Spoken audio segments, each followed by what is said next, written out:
Hi, my name is Paige, and I'm on a mission to get out of debt and become a millionaire. So this video is going to be about me doing a recap on the year of 2020. Now, for most people, 2020 was absolutely horrible. Mine was not so bad. There were definitely some setbacks and some challenges. However, in the picture as a whole, it was pretty good. So I will be giving a synopsis of the year and kind of in a chronological order of what happened and how we responded to things. All right, so January 2020 started just like any other year. In January, I took on what is called a CERT. So CERT is a community emergency response team, and I got CERT certified in Dallas. Absolutely loved the group. It was a fabulous time. During that time, I read The Unthinkable. This book was it was really great timing for me to read it because right around the corner was COVID-19. In February of 2020, Daniel got a new job at a corporate office for a large restaurant chain. So that was a great opportunity for him. He got a little bump in his pay, so that really helped us out overall. However, like most people, we just kind of took advantage of that additional pay and went out to eat and had a good time and bought a lot of stupid stuff. I don't even remember what we spent all of our money on, but it seemed really important at the time. In March of 2020, COVID hit the United States, really hit Texas, and my birthday is on March 17th. And that just happened to be the day that the governor decided to close all restaurants. And so it's kind of a bummer. Couldn't go out and celebrate or do any of that stuff. And so began the crisis. You know, people buying crazy amounts of toilet paper. We did not do that. However, in preparation for a Wuhan-style lockdown, where they lock you into your homes and they don't let you out, I felt like it was imperative that we purchase a lot of canned items, food items. So we stocked up the pantry. We had all kinds of stuff we're still eating on, and it's the end of 2020 now. So we really we took a hit in our budget. We were trying to pay off our credit card, and that seemed to take precedent. We wanted to make sure that we had food in case if the government told us that we couldn't leave our home. In July of 2020, Daniel and I were assaulted in our home, and it really shook me up. I was pretty amazed how vulnerable I was. So what does this girl do? 3 days later, I go out and I buy a firearm. And of course, I get my training. I took several classes, so you have a tool, you need to know how to use it. So I now have firearms, and of course, that's not cheap. And ammo, which was in a shortage if you know anything about firearms. 2020 is a huge shortage on ammo. So that was also expensive because, firearms don't do you any good if you don't have the bullets. From the assault, Daniel and I also went to therapy, which was not cheap at $130 an hour. And then we also went to a chiropractor. I spent a few $1,000s getting myself realigned and put back in place. So therapy, chiropractic work, firearms, training, that all cost a lot of money. So in July, we again had a big setback in our finances. Peace of mind was well worth it. In August of 2020, my mother-in-law decided to move out of our Mineola house. So we offered the house to her so that it would make for a more comfortable retirement. We didn't think that we would be able to help her in any other way. So we had the house in Mineola. We went ahead and continued paying the mortgage on it in exchange that she take care of maintenance issues. So that was the arrangement. And in August, she decided to move out, which was just fine. But now we have an empty house that we need to figure out what we're gonna do with. There's Dolly again. Ah, there she is. There you are, Dolly. There you are. Yes, I know. So we had an empty house in Mineola we weren't sure what to do with. Daniel and I discussed renting out the house. It could be a place for income that we could, actually help with our finances. We also considered using it as a vacation home because, rich people have vacation homes. So we considered doing the vacation home thing. But then after considering that for a while, I thought that kind of sucked because then really all I would do when I visit the vacation home would be work in the garden and the lawn and the housework, and that doesn't sound like much fun. So that idea did not last very long. When we talked to a rental management company, we actually learned that the market was super hot to sell. There's a huge deurbanization. Everyone's wanting to move out of the city because people are crazy. So they're moving out into the country. And how about that? We have this cute little house in the country. So we went ahead and decided to sell. We knew we were going to sell it for more than we purchased it for. But it wasn't until a little later that we realized that we would be able to sell it for as much as we actually sold it for. So in September of 2020, Daniel and I decided to sell the house and proceeded to get ready for it to sell. Lots of work that we had to get done and contract out with people to do. Now, this prospect of selling our house and having this huge flux of money, we were so excited that it was coming in. We started really using it before we got it, talking about vacations and stupid shit we wanted to buy. And I just had an uneasy feeling. I was like, this could be a really good thing for us, but I didn't want to go into it blindly, carelessly. I have a friend of mine, shout out to you, Chris, who mentioned Dave Ramsey to me several years ago. I kind of blew it off at the time. I have so much debt. That's not going to work for me. And then my mom, talking to my mom about selling the house, and we were, going to get a personal loan to consolidate some loans and have some more cash flow. And so we're working on all this. And my mom mentioned Dave Ramsey as well. So I had to start researching this Dave Ramsey. I went ahead. Of course, my Amazon cart is always full. So I went in and I put in the Total Money Makeover into my Amazon cart. Yep, Dave Ramsey was definitely a part of this process.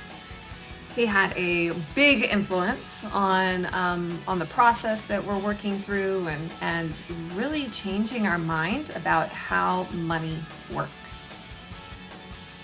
So October, we began reading The Total Money Makeover. Fabulous book, highly suggest it. Dave Ramsey is definitely now my guru of choice. I will let you know if I find another guru I really like, but Dave Ramsey's where it's at. So once we decided to sell the house, we had to then get the house ready to sell. There were lots of things unfinished projects, things that needed to be done. I halfway started countertops and halfway finished painting cabinets, and it was quite embarrassing. It was not really the house that was going to sell for as much as we wanted it to.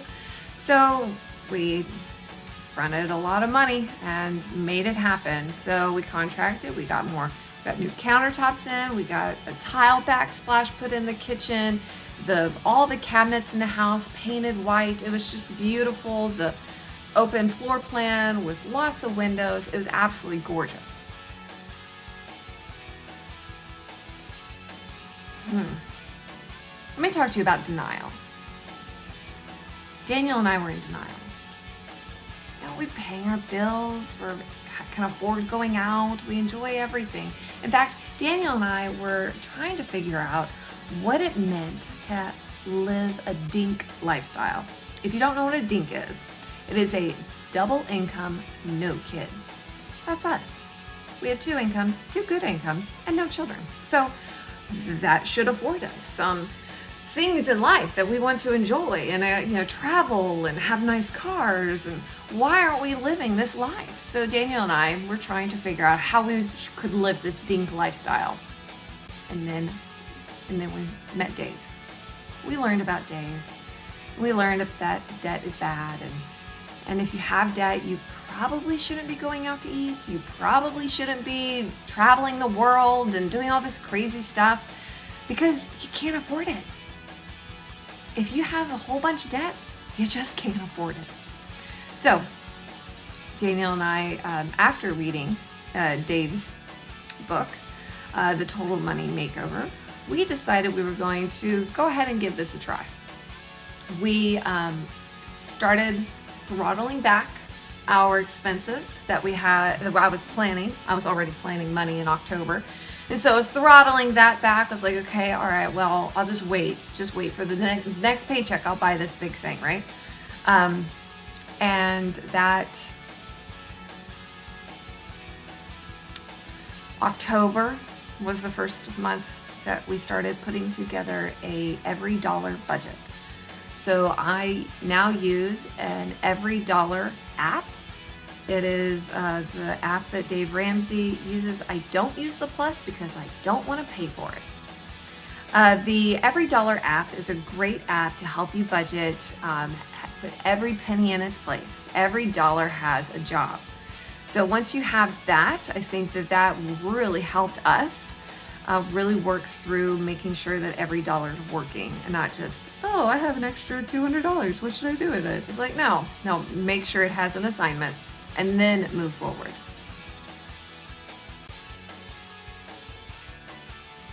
And Daniel wasn't really on board until I started looking at our debt. What is our actual debt and how much money? What is our net worth? When we realized, we really set it down, each loan, each thing that we had, it was over $250,000 in debt. Daniel had to say it like that, out loud, in order for it to really sink in. $250,000 in debt. Wow. When you started looking at it like that, it was like, wow, we do have a problem. And that's when Daniel got on board. Yay. So we then worked our budget. November 1, we set aside our categories for groceries and fuel and personal hygiene and all that jazz. We started selling everything. The first big thing that we sold was a Ford Focus.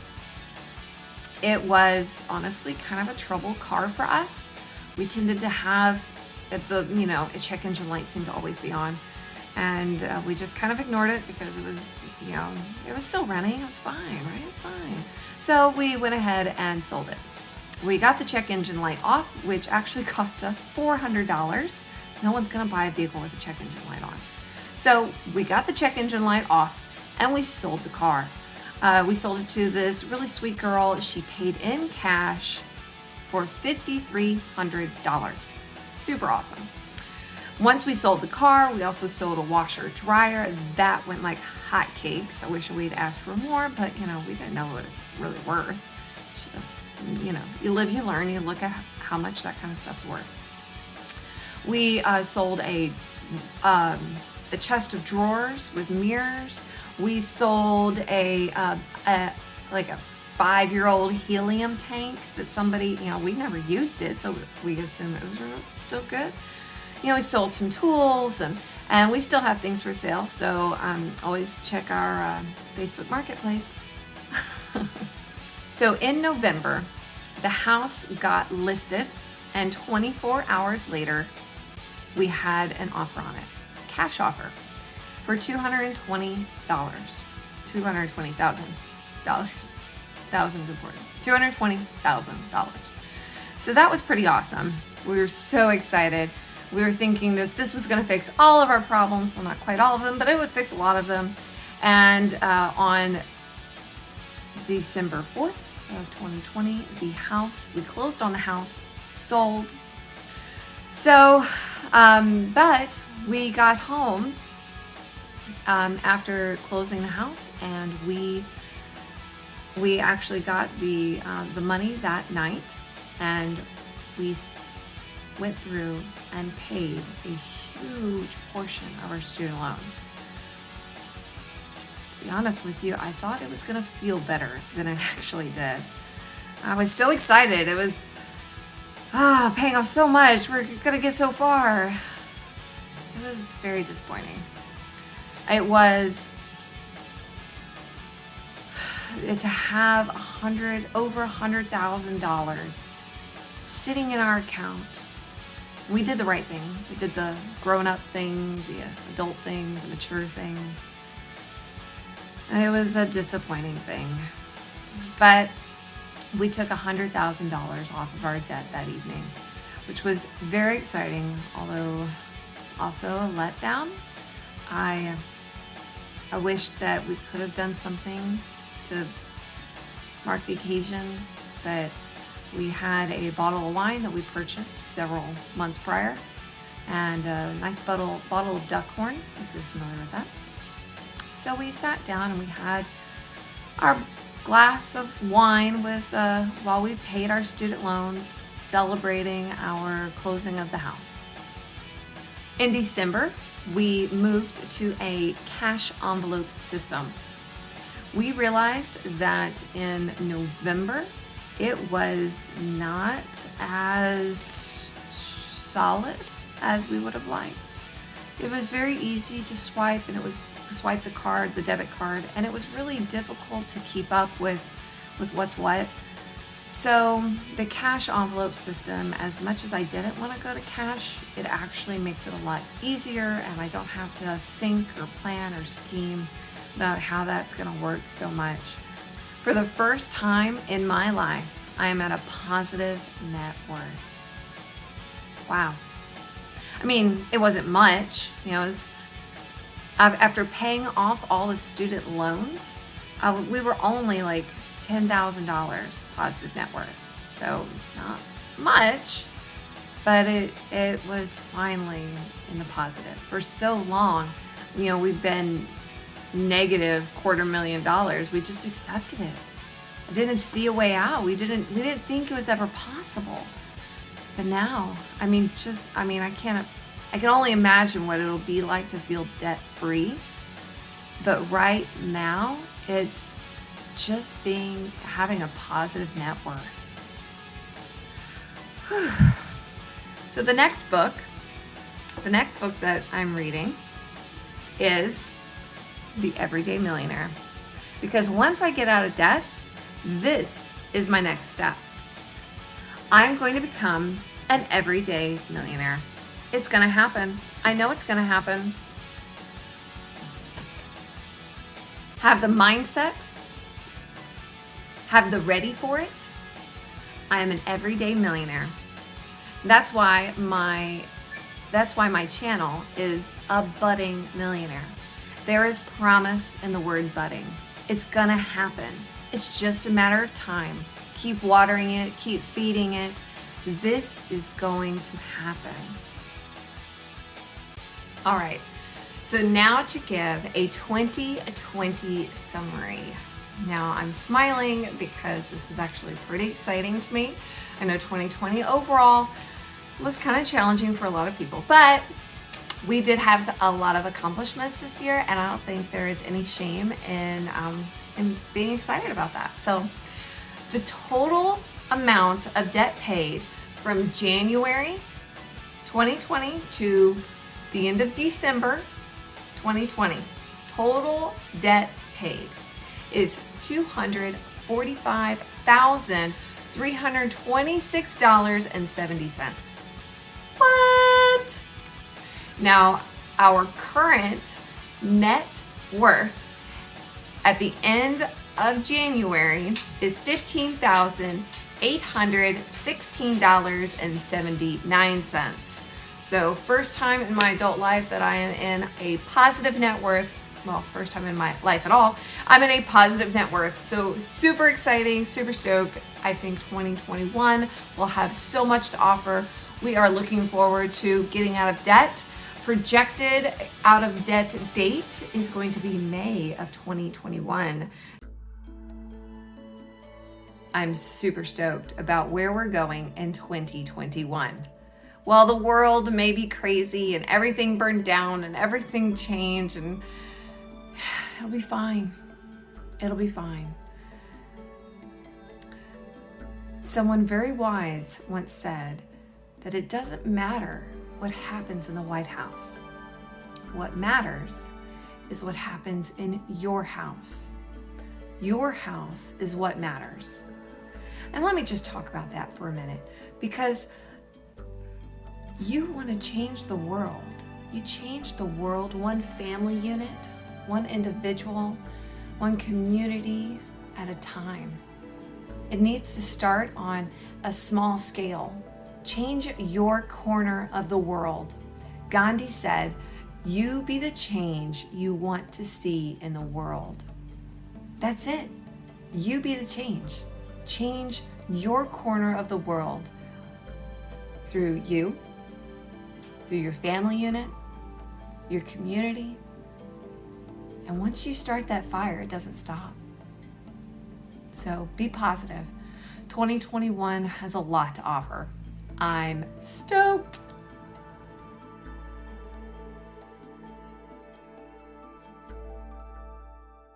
Dave Ramsey says you can do 3 things with your money.